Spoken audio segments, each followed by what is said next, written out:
सुनो जी, अब मैं आपकी माँ की सेवा के लिए गांव में नहीं रह सकती। मैं भी शहर जाकर रहना चाहती हूँ, बच्चों को पढ़ाना चाहती हूँ। आखिर हमारा शहर में रहने का इंतजाम आप कब करेंगे? मैं अपनी पूरी जिंदगी आपकी माँ की सेवा करते करते ही बिता दूं। क्या आप यही चाहते हैं? अगर ऐसा था तो आपने मुझसे शादी ही क्यों की? विमला अपने पति दिनेश से फोन पर कहती है। दिनेश बोला, जरा धीरे बोलो भाग्यवान, कहीं माँ आसपास होंगी तो सब सुन लेंगी। ऐसा ना हो कितने दिनों की मेहनत बेकार हो जाए। मैं भी अब अकेला नहीं रहना चाहता, पर क्या करूं? तुम्हें वहां इसलिए छोड़ा था कि माँ को तुमसे और बच्चों से लगाव हो जाए, और फिर हम गांव की संपत्ति बेचकर शहर में छोटा सा मकान ले लेंगे, क्योंकि मुंबई जैसे शहर में रहना बड़े बड़े लोगों से नहीं हो पाता है। फिर मैं तो मामूली नौकरी करता हूँ। विमला बोली, तो क्या हमारे साथ आपकी माँ भी शहर आकर रहेंगी? नहीं नहीं, मुझे इस कूड़े कबाड़े को अब अपने साथ नहीं रखना। दिनेश बोला, तुम चिंता मत करो, बस किसी तरह माँ को घर बेचने के लिए मना लो, उसके बाद यहाँ लाकर उनका भी इंतजाम कर दूंगा, और 2 महीने बाद तुम सबको शहर ले आऊंगा। विमला अपनी सास कुमुद जी को खाना परोसते हुए बोली, पता नहीं माँ जी, हमारे नसीब में भी क्या लिखा है। आप बिना बेटे के और मैं बिना पति के रहती हूँ। आखिर ये कब तक चलेगा? कभी कभी मैं चिड़चिड़ी हो जाती हूँ और आपसे भी उखड़ जाती हूँ, तो मेरी बातों का बुरा मत मानिएगा। कुमुद जी हैरान, बहू इतने प्यार से तो कभी बात नहीं करती थी। फिर उन्होंने सोचा, औरत है, पति साथ नहीं रहता तो आखिर परेशानी में नाराजगी वाजिब है। वो बोली, बहू मैं समझ सकती हूँ, पर हम क्या ही कर सकते हैं। विमला बोली, माँ जी, अगर हम शहर में साथ रहने का इंतजाम कर लें तो? वैसे भी गांव में अब रखा ही क्या है। कुमुद जी बोली, कहती तो सही हो बहू, पर यह सब इतना आसान नहीं है। विमला झट से बोली, अरे माँ जी, अब क्या बताऊं, ये कह रहे थे मकान का इंतजाम हो गया है, पर पैसे पूरे नहीं हो पा रहे हैं। पैसे पूरे हो जाते तो माँ को तुम सबके साथ शहर ले आता और उनकी आंखों का इलाज करवाता। कुमुद जी बोली, दिनेश ऐसा कह रहा था क्या? विमला बोली, हाँ माँ जी, आपके सिर की कसम, उनकी बड़ी इच्छा है कि आपको शहर लेकर जाएं और आपका अच्छे से इलाज करवाएं। कुमुद जी बोली, मैं कैसे अपने बेटे की मदद करूं? विमला बोली, माँ जी, वैसे भी खेती बाड़ी से ज्यादा पैसा नहीं आता है, तो क्यों ना खेत और घर बेचकर हम शहर में घर ले लें। वहां रहेंगे तो उनका कितना खर्च बचेगा और बच्चों की पढ़ाई भी होगी। फिर मैं भी तो छोटे मोटे काम पकड़ लूंगी, तो आपके बेटे का कुछ तो बोझ हल्का कर सकती हूँ। बेटे की बात आई तो कुमुद जी ने हाँ कर दी।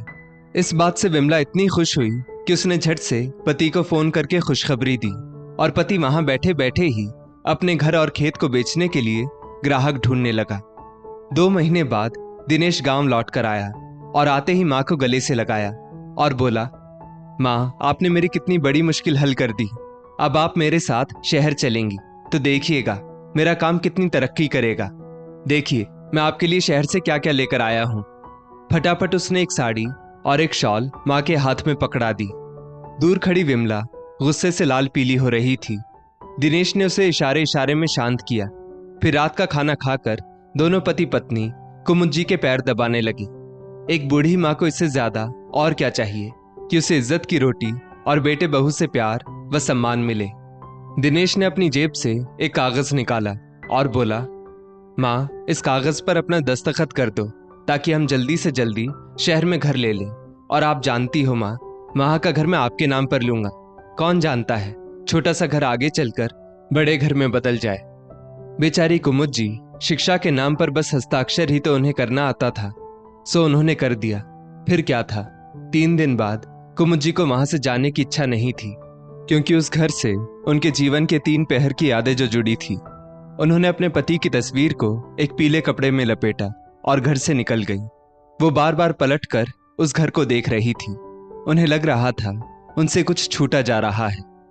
दिनेश बोला, माँ, अब जल्दी करो, ट्रेन का टाइम हो रहा है। एक तो तुमने ना जाने कितना कबाड़ यहाँ से उठा लिया है, और ये क्या, घर की चाबी अभी तक अपने पल्लू से बांध कर रखी है, जल्दी दो। कुमुद जी के हाथ कांपने लगे तो दिनेश ने जल्दी से खोलकर चाबी पल्लू से खींची और सामने वाले इंसान को देते हुए कहा, लो भाई, अपनी चीज संभालो और जो करना है करो। चलो माँ, जल्दी से रिक्शे पर बैठो। कुमुद जी की आंखें गीली हो गई। कुमुद जी ने शहर आकर देखा तो वो घर उनकी सोच से बिल्कुल अलग था।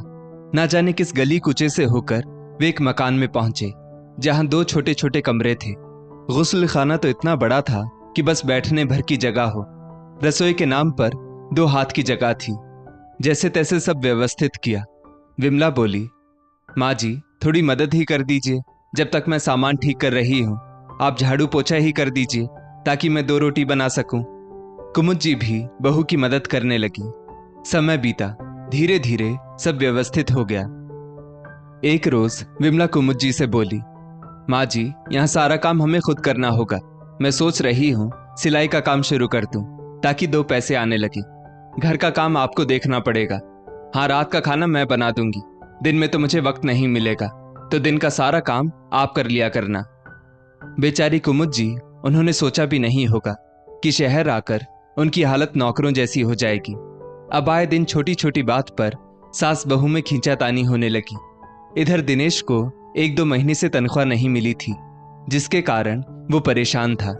पत्नी से तो वो कुछ कह नहीं पाता था, तो माँ को बातें सुनाकर मन हल्का कर लेता था। पूरे 2 महीने बाद जब दिनेश को तनख्वाह मिली तो वो रास्ते से सामान लेकर घर की ओर चल पड़ा। ठंड का मौसम आ रहा था तो अंधेरा भी गहराने लगा था। जब वो घर के बाहर पहुंचा तो कुमुद जी पुरानी शॉल ओढ़े बरामदे में बैठी थी। दिनेश बोला, अरे माँ, बाहर इतना अंधेरा है, अकेली क्यों बैठी हो? चलो अंदर चलो, 2 महीने बाद आज तनख्वाह मिली है तो थोड़ी सी मिठाई लाया हूं, चलो आप भी आकर खा लो। कुमुद जी बोली, बेटा जो कुछ भी लाया है जाकर अपनी जोरू को दे दो। मुझे तो बस 2 वक्त की रोटी वो दे रही है, वही बहुत है। दिनेश बोला, माँ ऐसा क्यों बोल रही हो, कुछ हुआ है क्या? कुमुद जी बोली, नहीं बेटा, कुछ नहीं हुआ, पर शहर आकर मैं बोझ बन गई हूं। अब किसी काम की जो नहीं रही। मैं तो बस लोक लाज के डर से सब बर्दाश्त कर रही हूं ताकि तुम्हारा घर बसा रहे। अगर गांव होता तो सच कहूं बेटा, मैं अपनी रसोई अलग कर लेती, पर यहां कुछ कहती नहीं। एक बात कहूं बेटा, ज्यादा परेशानी ना हो तो मुझे वापस गांव भेज दो। लेकिन अब तो गांव भी नहीं जा सकती। अपने ही पैरों पर खुद ही कुल्हाड़ी मारी मैंने। वहां के लोग ये ना कहें कि इकलौते बेटे बहू का सुख भी बुढ़िया से देखा नहीं गया। कहते कहते वो रोने लगी। दिनेश बोला, अरे माँ, ये क्या कह रही हो? चलो अब अंदर चलो, लोग देखेंगे तो क्या कहेंगे, और बाहर बैठकर ये रोने धोने का नाटक मत किया करो। कुमुद जी बोली, हाँ हाँ, अब तुम भी मुझे ही समझाओगे। अपनी जोरू को कुछ समझाते नहीं, एक मैं ही गंवार हूं जो तुम लोगों पर बोझ बनकर बैठी हूं। इतना कहकर कुमुद जी बड़बड़ाते हुए बच्चों के कमरे में जाकर जमीन पर बिछी अपनी चटाई पर बैठ गई। दिनेश घर के अंदर जाते ही बोला, विमला कहाँ हो तुम? मैं रास्ते भर कितना खुश था, सोच रहा था घर आकर खुशखबरी दूंगा, पर यहां तो। विमला भी अब भला क्यों पीछे रहती। वो बोली, देखो जी, अभी के अभी फैसला करो तुम्हें किसके साथ रहना है। मैं अब तुम्हारी माँ को और बर्दाश्त नहीं कर सकती। दिनेश बोला, विमला ये क्या कह रही हो तुम? जरा धीरे बोलो, ये गांव नहीं है। अब माँ को भला कहाँ छोड़ाऊं? तुम जानती हो अब गांव में भी हमारा कुछ नहीं बचा है। विमला बोली, हाँ हाँ, तुम्हें अभी भी अपनी माँ की ही चिंता है। मैं ही पराए घर से आई हूं, मुझे ही जाना पड़ेगा। मैं हूं ही कौन? विमला का गुस्सा 7वें आसमान पर था। पैर पटकती हुई वो रसोई में चली गई। दिनेश उसके पीछे पीछे गया और धीरे से बोला, अरे मैंने ये तो नहीं कहा। विमला बोली, जब परिवार संभालने की हिम्मत नहीं थी तो शादी ही क्यों की, बने रहते श्रवण कुमार। दिनेश धीरे से बोला, हाँ मुझसे गलती हो गई, हाथ जोड़ता हूं। अभी अभी तो घर में आया हूं और तुम राशन पानी लेकर चढ़ गई।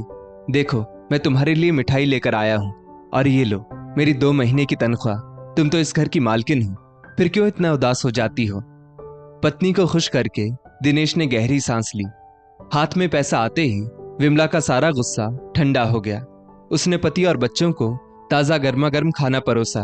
वहीं कुमुद जी को सुबह की रोटी और बची हुई दाल देते हुए बोली, खाना खाकर बर्तन धो दीजिएगा, वैसे भी दिन भर तो आपको कोई काम रहता नहीं है। कुमुद जी बोली, बहू क्या गर्म रोटी नहीं बनाई है?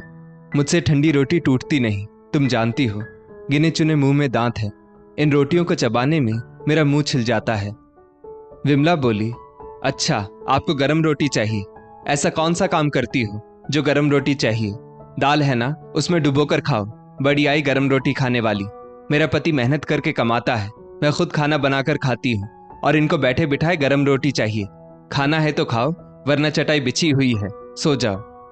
कुमुद जी हाथ जोड़कर बहू से बोली, बहू एक विनती सुन लो। ठीक है, मुझे ठंडा खाना देती हूँ, पर क्या मैं बच्चों के साथ ऊपर पलंग पर सो सकती हूँ? एक तो ठंड के दिन, ऊपर से बुढ़ापे का शरीर, मेरी कमर अकड़ जाती है। फिर सुबह मुझसे घर का कोई काम नहीं हो पाता, बहुत दर्द रहता है। विमला बोली, खबरदार, जो मेरे बच्चों के बिस्तर पर गई तो ना जाने कितनी ही बीमारियों की शिकार है और मेरे बच्चों के साथ सोएंगी। नहीं नहीं, उनसे दूर रहिए। इतना कहकर वो अपने कमरे में चली गई। रोते रोते कुमुद जी की आंख लग गई। बेटा बहू अपने कमरे में बातें कर रहे थे। उनकी आवाजों से कुमुद जी की नींद खुल गई। दिनेश कह रहा था, मुंबई जैसे शहर में काम मिलना, ऊपर से इतने लोगों के साथ रहना बहुत मुश्किल है। इतने छोटे से घर में कैसे गुजारा कर पाएंगे?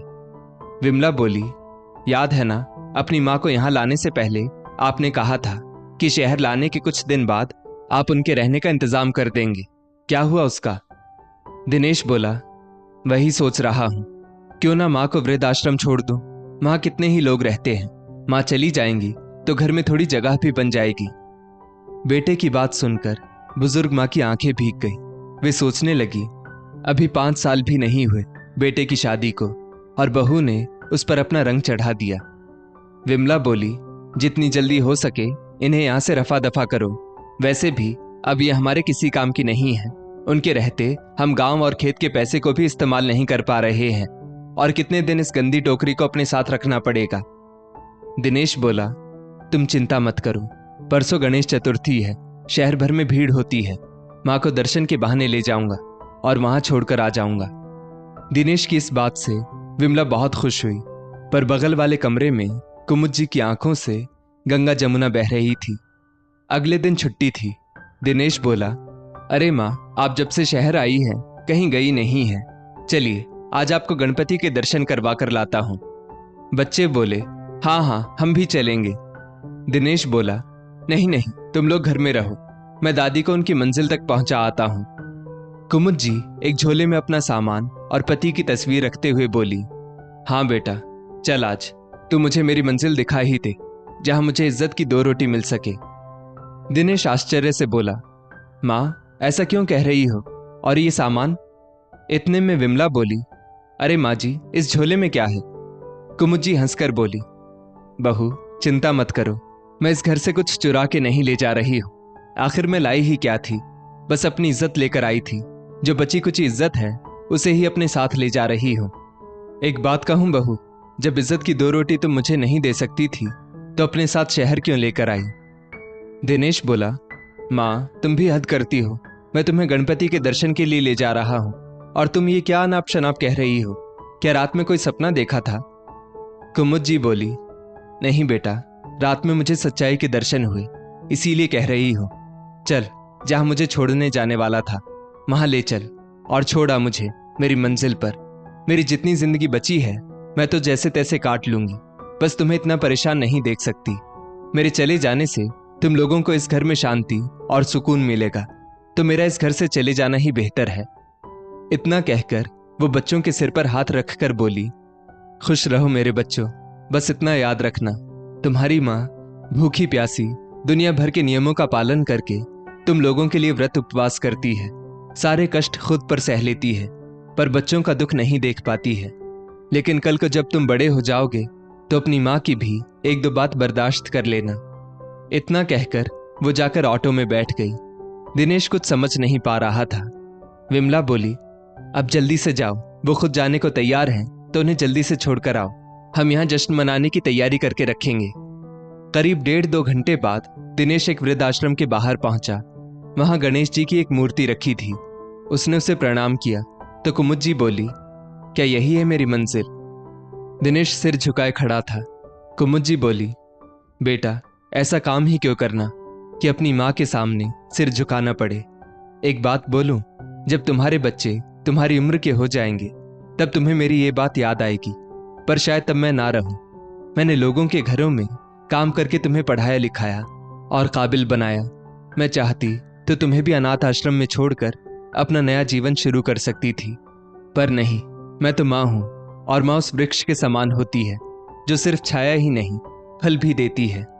बेटा, बहू तो पराई थी, मैंने तुम्हें 9 महीने अपनी कोख में रखा, अपने खून से सींचा।